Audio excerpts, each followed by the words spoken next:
Hi, and welcome everyone to CoreNet New Jersey's podcast series. I'm your host, Greg Angelillo of JAG Advisory Services and proud member of the Education Committee for CoreNet New Jersey. I'm also pleased to be joined by Banafsha Sultani and Mohammed Shahzad from the Education Committee. Thanks for being with us, Banafsha and Mohammed. Hello. Hello, hello. This is another episode of our ongoing Digital Dish podcast series. And today we're so pleased to be joined by Michael Seeve of Mountain Development as our guest today. Welcome to you, Michael. Thank you for having me. Thanks for being with us. Michael serves as president of Mountain Development Corp and guides the firm's activities in close coordination with its executive team, professionals, and partners. Michael provides strategic leadership for the firm and works actively on many of the firm's projects. He's also past president of the New Jersey Chapter of NAIOP, which is the state's leading advocacy association for the commercial real estate development industry. And that organization currently has more than 700 members just in New Jersey. So Michael knows a ton of people, and we're so proud that he's joining us today. As you know, this series has been designed to educate our member and non-member audience on relevant real estate industry topics and current workplace strategies. We'd like you to check out our website for more on our chapter sponsors who help make event series like this possible. That's www.newjersey.cornetglobal.org/home. So now that we kind of have the pleasantries and all that good stuff out of the way, Michael, again, thanks for being with us.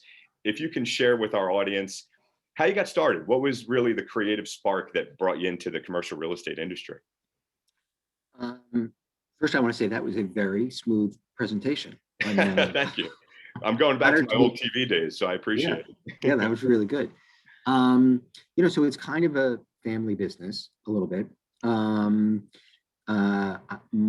Lieb, who's the chairman of the firm, was a partner of my late father's. And so this was always something I envisioned I would be doing. But truthfully, when I started, I had no comprehension for really how the business worked.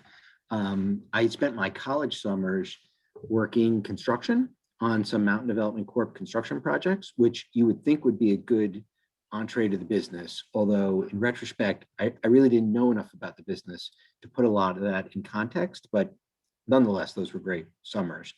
And then I started in the business in 1992, which was, for those that recall, it was a very difficult market. It was, it was one of the low points on a macroeconomic basis. And on a microeconomic basis, the world just had far more office buildings than there were occupants to fill them. So it was kind of challenging everywhere. And every aspect of the business was hard work, but it was also a good time to learn. And I think it sort of framed a good sort of downside risk analysis, which is part of what we do, even now going forward. And I think it makes us a better investor and a better operator, and maybe that much more sensitive to sort of the needs of end users. So yeah, I appreciate the background. I guess I have two questions as it pertains to the market, the cyclical markets that you've seen over the course of the last, almost 30 years. The first will not be COVID related, because I know so many folks have questions about that, and for good purpose. But how has the market changed, really, New Jersey specific, over the course of the last 25, 30 years? Because there's been this burgeoning multifamily sector, the industrial market, and the like. But yet in all, the commercial office space is really tried and true, COVID notwithstanding. So I think it's a people business, and it's always been a people business, and transactions happen because you make connections with people, whether it's tenants or brokers or someone else, and you see an opportunity and you put it together. That said, the business has gotten radically more efficient than it once was. There's just so much more data available to landlords and tenants and tenant professionals. It's changed what was a very kind of different decision-making process many years ago. Now it's, there are searches for every space. Those searches are sort of broken down and analyzed, and it's a different kind of process, but it's probably a healthier process, certainly for the end user. And then, the way that people use space is constantly evolving, office space in particular. I think in a way that's good, people are probably more critical about their office space because so many of the people who make office space decisions work in office space, and they see how they work every day, and they sort of see what works well and what doesn't work well. So People talk about the advent of technology and how that makes offices more efficient. People talk about the sense of community in an office and how design is necessary to create spaces where people really collaborate and, don't just sort of sit by themselves and work silently. People talk about like the energy in office buildings, and creating amenities and a sense within a building that you've sort of arrived someplace that makes you want to work and be inspired. And I think in New Jersey in particular, but this is probably true for a lot of, sophisticated, dense markets, the sort of curation of tenants, having different companies in a building that, there's some advantage to each of them from being there. I think that's become part of the business. It's a more exciting business or a more exciting building to go into when maybe some of your competitors are there, or maybe some of your business partners are there, or maybe some of the firms that you just rely on for advice or guidance are there. And it creates a sense of destination that I think more and more has become essential here.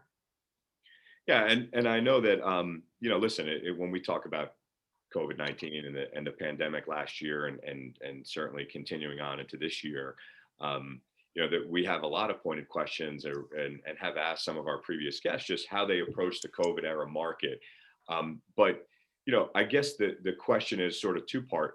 What were your plans pre-pandemic, and then how is that decision making changed now in light of what's gone on over the course of the last year plus? On a macro basis, our plans aren't materially different than they were pre-COVID. We look for the same kind of buildings, buildings that either are going to hold their value, that have, some element of, uniqueness to them, maybe their location, or, maybe attributes to the building that make them particularly attractive to a certain kind of user. And that's the same now. And then, we're looking for opportunities. We look on the buy side to sort of buy buildings in some cases where there's vacancy, or, there's some things given rise to it being an opportunity for us to do something and really add some value. That's clearly going to be the case post-COVID. And, we've got our eyes open for those kinds of chances. So with regards to some of those metrics, right? Can you speak to some of that? I mean, listen, I know that you're dealing with, yes, if it could be a devalued asset or somewhere where you can inject capital infusion into, there's certain metrics just on an everyday basis that you're tracking from an asset standpoint. But what are some leading indicators and some thresholds that you found telling that perhaps weren't around a year or two ago even? In terms of opportunities? In terms of opportunities, yes. It's a good question. I think we look at it the same way, which is sort of, we start looking at assets from just a cap rate standpoint. What's there now, and what are we paying for it if everything stays the same, and how do we think that's going to perform over some reasonable period of time, with rollover and everything else. But then, because of who we are, which is someone very local who's been in the market for a long time and is constantly in the market, we do effectively a big mark to market with rents and concession packages and everything else. And I think it helps us understand really how is this building going to likely perform over time. And with buildings that have vacancy, I mean, that's really the opportunity. We can get comfortable that we can lease up space, and if we're comfortable that we can do it, we can become a really good buyer for those assets. And I think some of that is like intuition, and some of that are things that we're used to doing because we do it all the time. But I guess going back to a people business, a lot of it is just talking to people in the market. Usually people bring us something and we engage with them, and we engage with the brokers that are active in that market. And that's how we really get a sense for, hey, we can really fill this space. It's vacant now, it's been vacant for a long time, but if we do these things or create this situation or whatever, and then so I guess it's less about, data and metrics, and it's more about data and old-fashioned information gathering by, really talking to people. So I know is that helpful, or was that a dodge? Yeah, definitely. That's great. Banasha, you had a question as well. I know you had for Michael. Yes. So Michael, I have a question on how you choose projects. Do you ever have to say no to a project? And how would you approach that in that case? We do. I mean, we see a lot of projects, and many are not right for us. Some are not right for us because, there's going to be a better buyer. If it's a really stabilized asset, then a buyer who's got, who's satisfied with the lower return can be a better fit for that asset. And there are some assets that we don't feel confident we can lease well. Either we're not in those markets, or we haven't enjoyed expertise in those markets, or the profile is sort of different than our sort of strength profile. By and large, we like buildings that we can lease to multiple tenants. A multi-tenanted rent roll is something that gives us some comfort, and it's a little bit of risk mitigation. And it, if you have many tenants, then we think over time a building will perform to the mean, as opposed to having like an outlier kind of outcome with one tenant who sort of stays or goes for reasons that are not traditional real estate reasons. I think we're probably the same as everybody else. We try to be quick when people present an opportunity to us. So if it's not a fit, we let them know, and we obviously share with them why. And I don't, generally speaking, I think people understand all those reasons, and everybody moves on and goes to the next thing. Michael, I'm interested. On that note, yeah. Go ahead, Banasha. I'm sorry. I was going to say, on that note, what are your parameters for a successful project then? What defines a successful project? So, a leased building is successful. If you buy a fully leased building, then to measure success, you have to sort of keep it fully leased, which can be a different challenge. For us, I would say the most gratifying part of the business is not necessarily finishing a project, but it's sort of that moment when you're walking through a building with a prospect, and that they're interested. They've seen what we've seen. They're intrigued about the possibilities of the space, and there's just a moment of connection where both of us have a vision at the same time. Hey, this can be really great. Let's get into it. Let's work out the details. Let's do all the other stuff. And I think it's rarely about money. We don't find tenants who are like, oh, finally, a space that's 50 cents less. This is exactly what we're waiting for.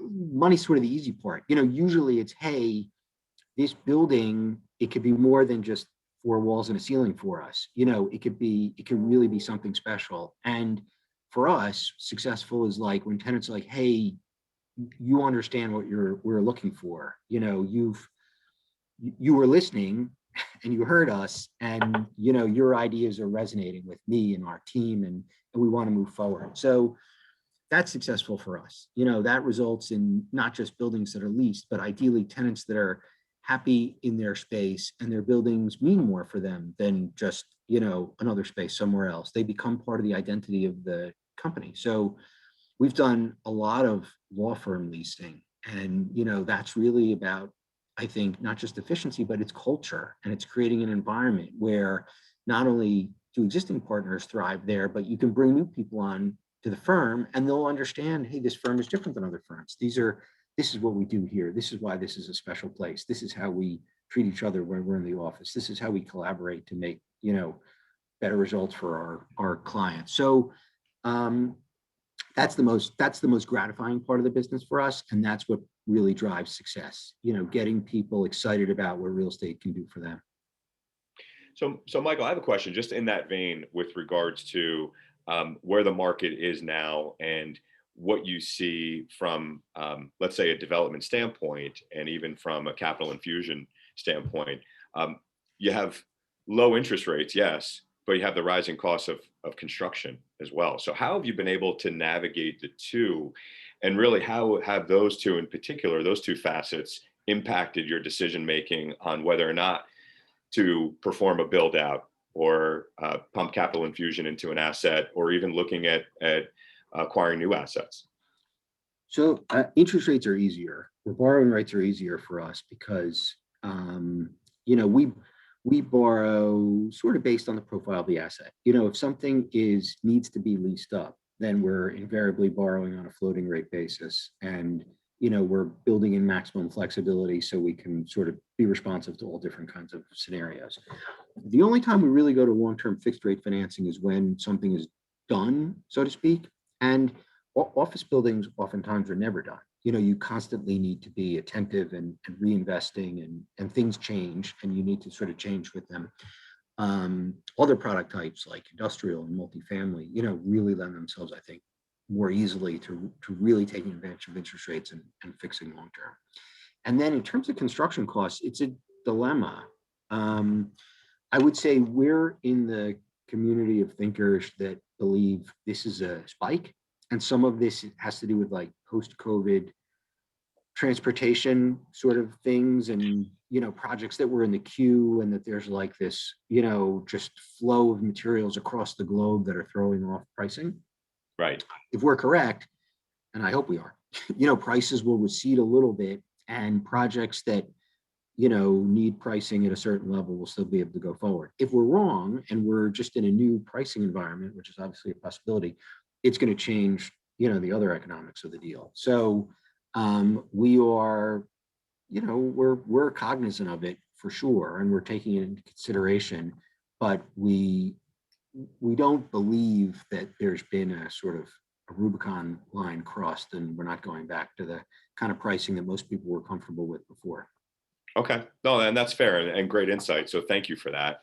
Couple of more questions as it relates to the market and your business and where things could be headed, and then we'll break into our final 5 questions, as we like to call it. But the first question that I have is, I know it's hard because no one has a crystal ball in a lot of forums, and you certainly know, having been such an active participant in NAIOP, leading the organization for many years. Everyone is always asked in one of the DAOS forums and settings, where do you see the market, 1 year, 5 years, and such from now? But I think it's a critical time to ask that question in light of everything that's gone on, both on the office side of things and certainly burgeoning multifamily and industrial in New Jersey. So do you see that trend continuing if you had to pinpoint it and look into the future, 1, 3, 5 years down the road? Well, I think on a multifamily side, I think New Jersey has obviously benefited during COVID in terms of a migration to the suburbs and a connectivity with the sort of communities here. And I think that's probably net positive for New Jersey, and I think that does continue. And I think it's good for infill retail as well. The communities that sort of people have been sort of embedded in, while people were self-quarantining, I think benefited from that, and I think it's not a bad thing.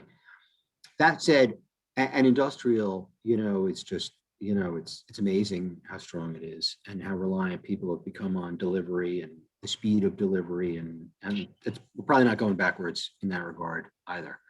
In terms of office space, I think there were 2 things with COVID. One was, people were self-quarantining, so you had office occupancy that was extremely light. And then 2, you had people who were pleasantly surprised with how well they could work remotely relative to what they thought. And I think some of that is not here with us to stay, and some of it is. I think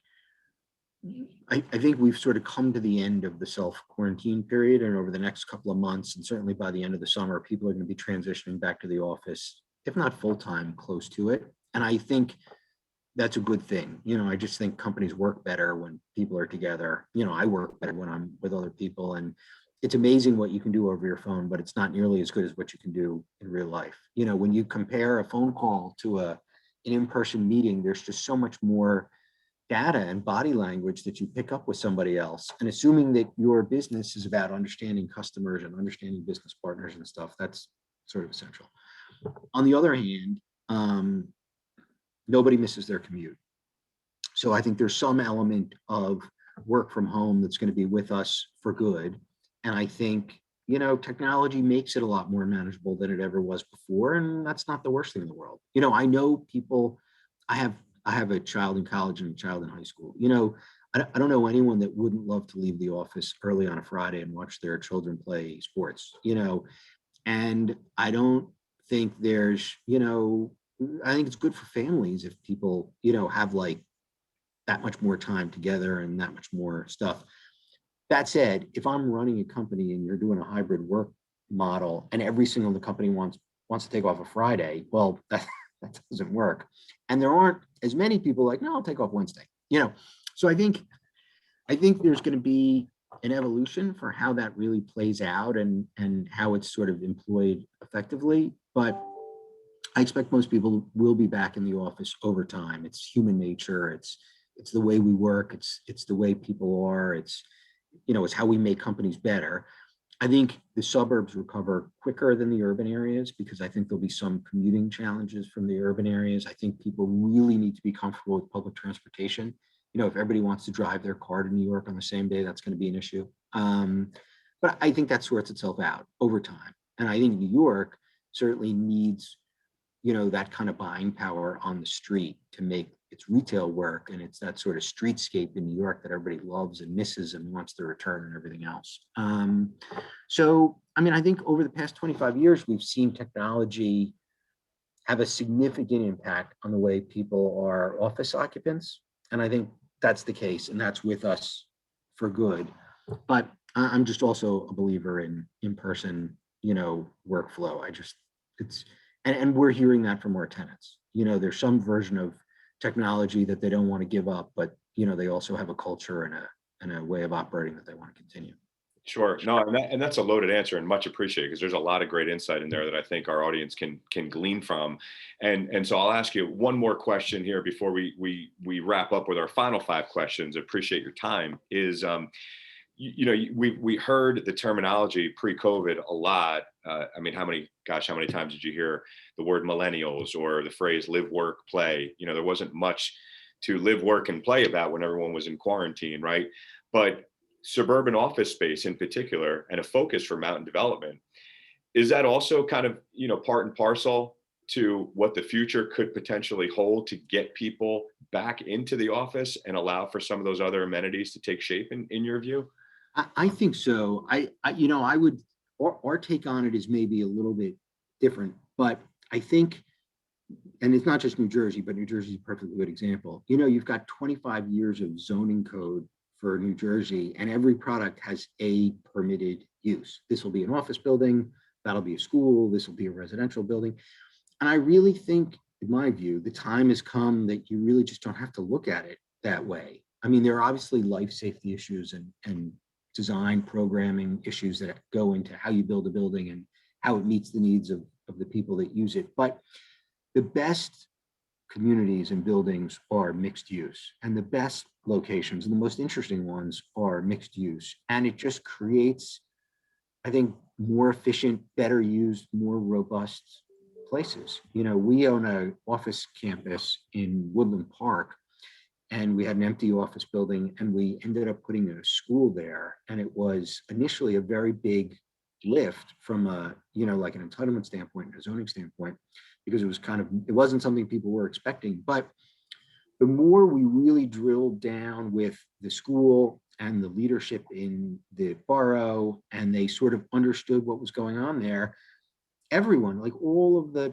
people on the planning and the zoning board, sort of came around. They were like, what, this actually makes a ton of sense. And this makes an office park not seem like a sterile place where people show up in shirts and ties all the time, but it's that much more of our community. This is that much more now embedded into the fabric of our town. And who wouldn't want that?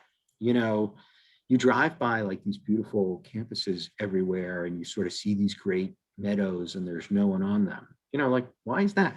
Why don't you have school kids play there? Like, who wouldn't want to see that out their window? And that's what makes them part of who we are. And the whole, driving and being closer to work and being closer to where you shop and not wasting time on the road. And what's so bad about that? Right. I think it's the future. I think in New Jersey, it's going to sort of challenge years and years and years of doing planning and zoning one way, but we're so dense and we're so mature from a development standpoint. I just think it's the next wave. And over time, I think it'll make for communities that are even that much more enjoyable for people. Yeah, I can't disagree and appreciate all the insight and feedback. So thank you, Michael. It's much appreciated. All right, so you're not off the hot seat yet. In honor, as I mentioned to you before we got on and started recording, what we like to do is a final 5 question segment in honor of the late, great James Lipton of the Actors Studio. It's kind of a similar spin on this last segment of the podcast. Once again, our final 5 questions, quick hitters, meant to keep you on your toes in a segment that we like to call pod culture. Are you ready? Bring it. I'm ready. All right, cool. So if you could choose one song to play every time that you walked into a room for the rest of your life, what song would that be and why? Good question. I would choose Dave Brubeck, Take the A Train. It's inspiring. It makes me feel like I'm doing something fancier, cooler, and a little more upbeat than maybe I am. So in light of that, in light of your profession now, give me the profession other than your own that you would like to attempt. So it would be fun to be a playwright. I think like a lot of real estate people, I've sat in plenty of conference rooms and witnessed amazing meetings, and people say things and, you know, the room ricochets off each other and everything else. And those are sort of like great dramatic moments. And, you know, you remember that drama, it sticks with you, it's affecting. So that might be fun. Yeah, to capture that. I love that. What about which profession would you not like to do? I would not like to be a dentist. I just don't have it in me. Fair enough. All right, so this is a good one.